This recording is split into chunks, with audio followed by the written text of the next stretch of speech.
All right.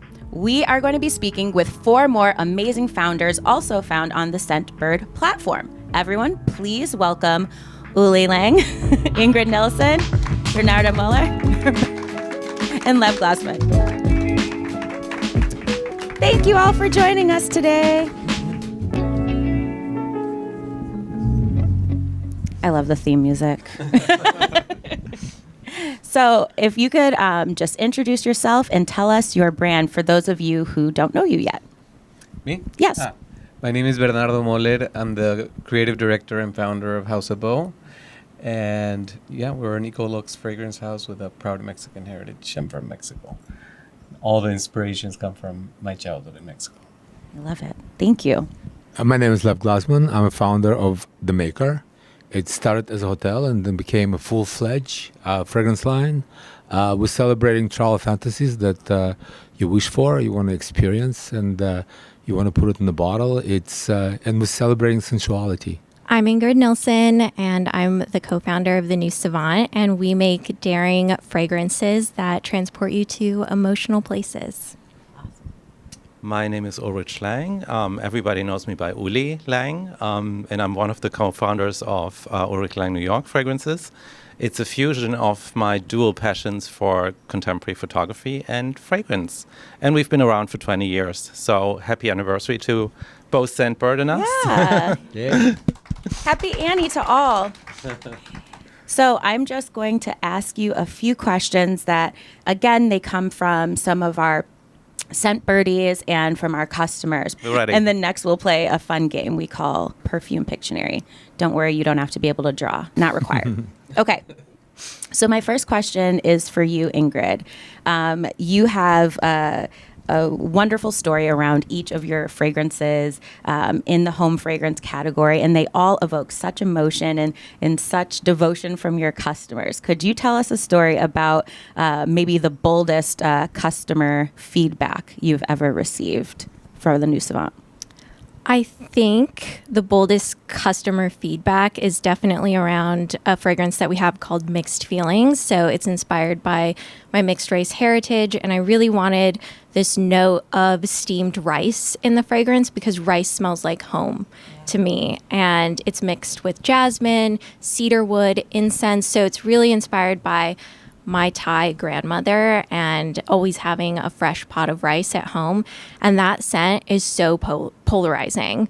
People either really love it, and that's usually women of color who grew up with rice in their homes, or they really hate it. And I love seeing the reactions in person because that's kind of what I wanted to provoke with that fragrance. I really didn't want to make something that would appeal to everyone. I wanted to speak to exactly the right person. And I think that that's what we got with Mixed Feelings. I love that. Some people might have mixed feelings about mixed feelings. Exactly. But for you, it's home. Exactly. And I grew up with a lot of rice as well, so I totally feel that. And that emotion definitely comes out when I smell that candle. You nailed it. I love that. Okay, so my next question is for you, Bernardo. So as you mentioned, I know your scents are inspired by your heritage and Mexico's rich culture. What would you say, if you had to choose one, is your most personal scent you've ever created, and why? Of all the fragrances that we have now, I would say Espiritu. Espiritu is a fragrance that really I hold dear to my heart because it's an homage to my father. And it has a beautiful story because an ingredient just magically ended up in this fragrance that I didn't ask for, and it happened to be a very specific type of tree that happened to be the tree that surrounded my childhood home. So I would say Espiritu. Espiritu is the fragrance that... What was the exact wood you're Yeah, speaking so to? it's Árbol de Macuilis, which is a very rare tree. There's a lot in Mexico, but not everywhere. And it was just, really, really weird that this ingredient ended up in this fragrance. We worked with Rodrigo Flores Rue, funny story, he was like my idol growing up. My first fragrance was from him. And he just decided to use this very specific type of wood on this accord that he was working on. And yeah, it happened to be. It was meant to be. Yeah. Uli, is there a number one most personal fragrance that you've created? Yeah, it's actually a recent fragrance, and it's called Lethe, which came out during the pandemic. So we wanted to have something comforting and something that really, replaces, almost like a fragrant hug, because we were missing hugs.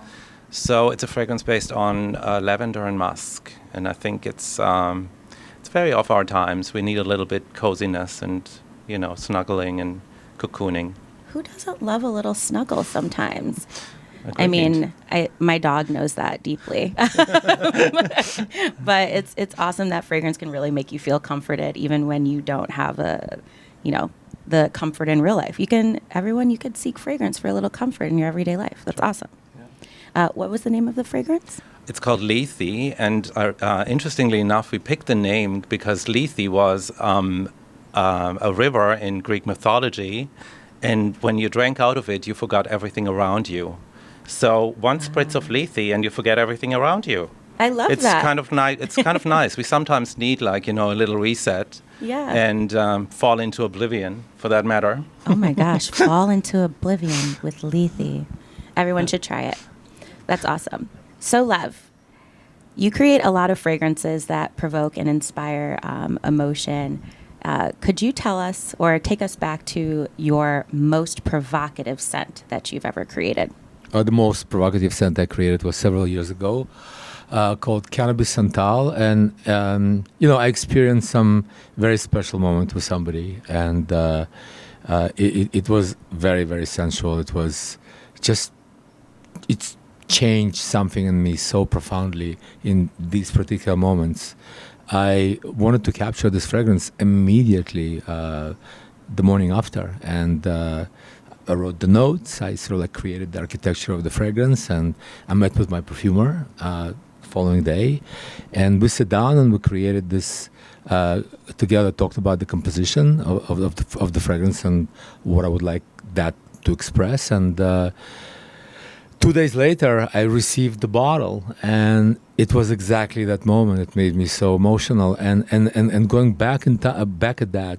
I mean, every time I put the fragrance on, not only it puts a smile on my face, it's really it arouses me. It just gives me such a great energy. It's very sensual. Fragrance has the ability to kind of take you places. It's so transportive. What is a particular unique note that you have used in one of your fragrances that evokes joy or creates joy for you? We used a note of sparkling cola in this fragrance called Dream Girl, which is a revisionist history of my high school years, reimagining if I had been out in high school and dating my dream girl. And I really wanted to capture that sparkling quality of a soda, like sharing a soda with 2 straws. And I think we really captured it with that fragrance, and it's combined with a cherry, but you get that fizzy quality with the cola, and I love it. I love that. That's super special. How about for you, Uli? That's an easy question, actually, because it's our latest release, a fragrance called Suncrest, which was Fragrance of the Month on Scentbird last year. And we wanted to really push the idea of a super overripe, almost overripe peach. And peach to me always has summery quality and something that makes you smile. And it's a fragrance that really overflows with optimism and joy. And I think it brings back summer also, at any point during the year. And it puts a smile on people's faces. So mission accomplished. Absolutely. Give it up for Suncrest. How about you, Bernardo? Is there a particular note that evokes joy for you? I think it's one of our new fragrances. It's called Bonbon, and it's an homage to my favorite flower, Lily of the Valley. Lily of the Valley is it's a note that for me just brings a smile to my face. And in this particular fragrance, we wanted to do something really different. So it's our first gourmand at House of Beau, or more like a a House of gourmand because it's sweet, but it's a little bit different.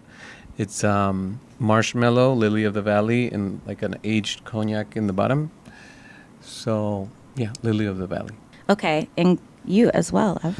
Well, for me, it's tuberose. I mean, I like to pair the tuberose with a little bit of peach, so it gives it a little bit more of a velvety sort of like character to that.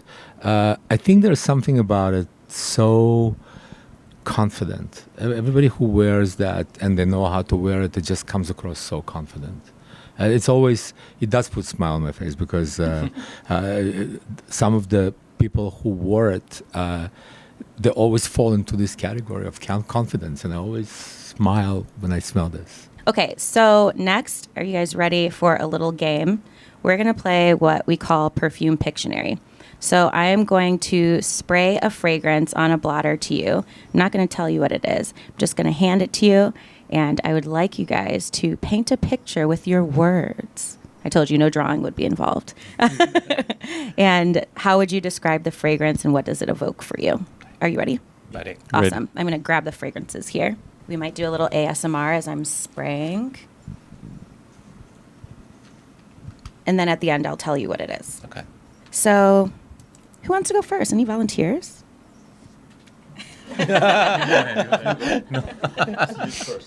Okay. All right. Could you pass this down to Bernardo for me?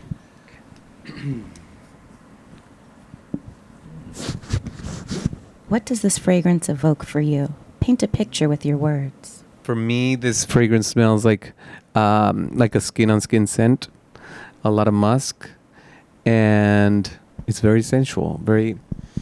But I don't know the name of this fragrance. It is But I would not. definitely wear it. You would wear it? Yeah, It definitely. is Juliet Has a Gun, Not a Perfume. Yeah. Yeah.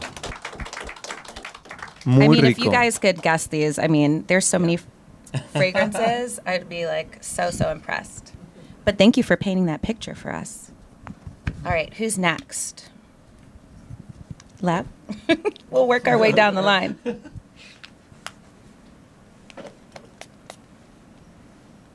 taking a whiff for myself.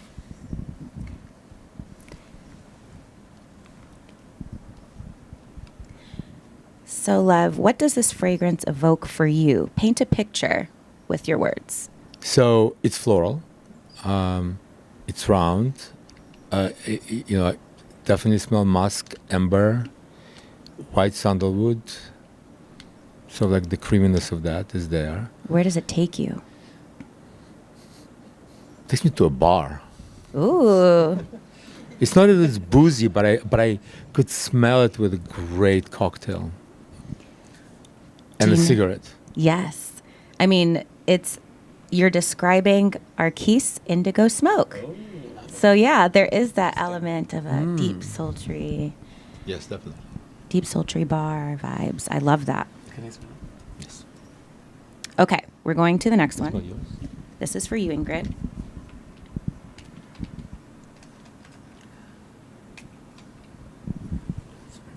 Ingrid.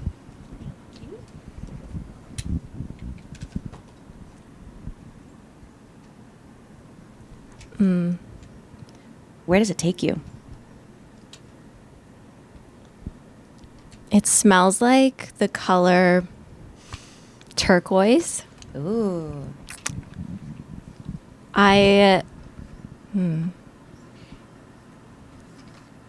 Definitely there's water involved, but clean linens too. Ooh. A bedroom near the water. And there's a vanity in the room with different perfumes on it. Like the person really loves perfume, and you're getting just the residual waft of all of those perfumes in that room along with the clean linens.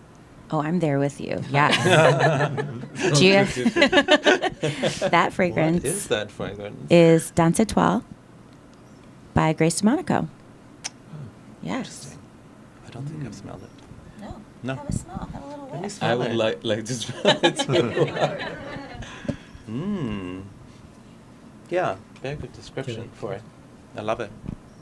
Smell first. Thank you. Where does this take you, Bernardo?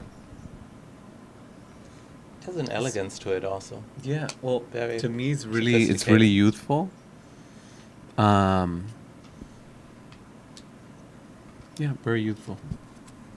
I don't know about you all in the audience, but I just love watching people smell fragrances and hearing them describe it. It's so satisfying. That's my version of ASMR. It's not the whispering into a mic. It's like smelling, having Hearing. these conversations, hearing the descriptions, what it evokes for people. So we have one more fragrance for Fragrance Pictionary or Perfume Pictionary. Uli, are you ready? Ready. I think it's a crackling fireplace somewhere, and you're, probably in a winter situation. Definitely has some darkness to it too. I think it's very sexy and sensual, and I don't know what it is, but I smell the coziness in the fireplace for sure. What time of year? Winter, Yes. sitting by the fireplace. Yes. Do you have any guesses what it is? It smells really familiar, but I cannot put a name to it. I will reveal. It is Cherry Punk by Room 1015, Ooh. the EDP version. I didn't get the cherry though. I'm just getting like, a little bit more of the darker side to it. The dark, deep, sensual side.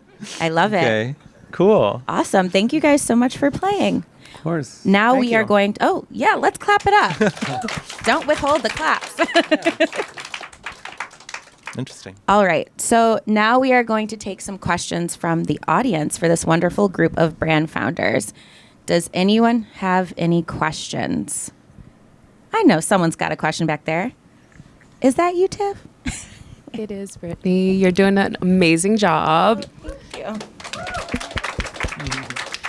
So my question is, and for the founders, if you had to carry a Scentbird travel size vial with you, what fragrance would it be? It could be your own, from your own brand, or from another brand. Maybe one of each. Who wants to start? Bernardo? I have to choose one. One or two? Oh gosh, I don't know. I guess. I guess specifically, like, if you were traveling, right? Yes. Okay. Yeah. You're Well, going on a vacation. You're traveling. Yes, you're of traveling. the What would you ones bring that with I know, you? and of course, are the House of Beau fragrances. I would take El Sireno. El Sireno is our kind of like floral aquatic fragrance. It has banana leaf, magnolia, seaweed, so it's a little funky, but also very beautiful and floral. How about you, Lev? I'll take Lover from the maker. It's sort of like it's a beautiful warm woods fragrance. It's really I try to capture so like what intimacy smells like, and I feel like particularly when you travel, I mean you really want that sort of like something sensual and intimate with you. So that's what I'll take on my travel. Well, Lev took mine. I was going to choose the maker Lover. Oh, I love that. I'm genuinely obsessed with it. I sprayed it all over my apartment last night, but I love it because it is a sensual scent, but I feel like it works in so many circumstances, and there aren't, I don't want to smell every fragrance in my space, but I love it on skin and in a space. So I would definitely want that with me. So I would pick one of Ingrid's fragrances because I'm not familiar with them, and I'm super curious because she grew up in Southern California, and I'm sure she's putting some of that experience into her fragrances. So definitely one of your fragrances. And then from my own collection, it's going to be Apsu, the fragrance we came out with in 2016. At the time, there was oud, and oud. And we did a minimalist, very green, very directional fragrance that really transports you to a pool in the summer. You're wearing very little clothing and you're having a great time, and it's pure happiness. So I'm going to take that on a plane. I love that. I want to take each of them. I feel like we should make a discovery set with these fragrances so everyone can experience vacation in a bottle. I'm sneaking it in. One more audience question. A mic is coming to you. Okay, so where is your favorite place to concept a new fragrance? When you're creating the idea, do you have a favorite place, a creative space that you go into? It can be physical or imaginary in your own mind. Oh, that's a good question. Where would you go to create your own fragrance? I love it in my hotel, The Maker. We have a fragrance library. It's a collection of fragrances that I love. I collected from around the world, including mine. And it's something that the guests really love, and they also sit there and imagine what kind of fragrance they're going to be applying on themselves that night or that morning. But I like to sit there and not only consult with the guests, but also write some notes. And Maker is very, very sultry. It's sort of like it has certain level of intimacy and serenity, and it just inspires me. Because I created the hotel, and the design of the hotel was very much keeping in mind that this is going to be the home of the fragrance of my fragrances. So For me, it would probably be my house. My house is really kind of like an extension of our brand, and it's really kind of like a temple for me, and I get really inspired there, actually. Where is it? Give me the address. Oh, well, it's in Miami. Yeah. I will get the address later. I'm inviting myself. But I know where the Maker is. I will also be going there. also, sometimes I get like a lot of times. I mean, like I get inspirations just kind of like randomly during the day, but I do when I'm running like out in nature. It's definitely a place where I kind of like put a lot of ideas together that I've gotten previously. So, yeah, maybe my house Awesome. and running. How about for you, Ingrid? I feel like it's so hard to pinpoint a place because inspiration's always coming. But recently, I've really enjoyed this coffee shop in Portland, Oregon. I've been in Oregon, like in the Portland area. I go there about once a month. And there's this coffee shop called Prince Coffee. And I go there because I really love this latte there. And then I discovered that I love the space so much because there's just a ton of daylight. So even when it's rainy and cloudy, there's a lot of light coming in. And I love working in a place that's not New York City because it just gets me out of my regular routine. And it's a totally different pace of life there. So I really enjoy that switch up. I love that. I'm sold. I would love to go there with you. The latte, they have this Stroop latte there that's so Like good. the Stroop waffle, but Yeah. latte? Yeah, but in a latte, Ooh, and it's I would so like a good. candle of that. I know. Hint, hint. I might commission one. How about for you, Uli? So a lot of my inspiration really comes from my travels, and this is where I pick up ingredients like osmanthus in Shanghai, which I had never smelled before until I had to travel to Shanghai, and I think different places and different cultures really inspire my work in general. And then there's my duality because I was born and raised in south of Germany, rolling hills, very humble and very. It's not provincial, but it's definitely much more smaller towns and very cute. And I get a lot of inspiration from there, but my ultimate inspiration, it has to be, and I have to say it all the time, is New York City. I love New York City. Yes. That's wonderful. Inspiration is everywhere, clearly. But thank you all so much for joining us and celebrating our 10-year anniversary. We absolutely love working with you all. It's been an absolute pleasure speaking with you today. Thank you so much. thank you. for having us.